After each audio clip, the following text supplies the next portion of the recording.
ভারতের পশ্চিমবঙ্গে বিধানসভা নির্বাচনে আলোচনায় ছিলেন এক ঝাঁক তারকা প্রার্থী।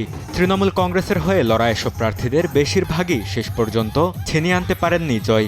তারকা প্রার্থী সায়ন্তিকা বন্দ্যোপাধ্যায় বিজেপির সজল ঘোষের কাছে 16,000-এর বেশি ভোটের ব্যবধানে হেরেছেন। ব্যারাকপুর থেকে হেরেছেন তৃণমূলের আরেক তারকা প্রার্থী চলচ্চিত্র পরিচালক রাজ চক্রবর্তী।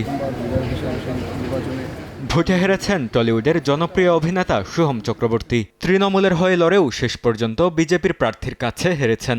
বিজেপির প্রবীণ নেতা তাপস রায়ের কাছে হেরেছেন শ্রেয়া পাণ্ডে। শ্যামপুকুর আসন থেকে শশী পাজাকে হারিয়েছেন বিজেপির পূর্ণিমা চক্রবর্তী।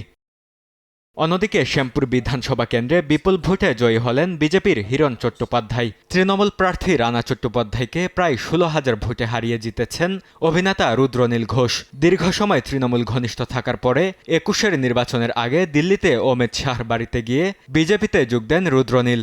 এবারের নির্বাচনে তারকা প্রার্থীদের লড়াই রাজনীতির মাঠে নতুন আলোচনার জন্ম দিয়েছে। বরকতুল্লাহ, সময় সংবাদ।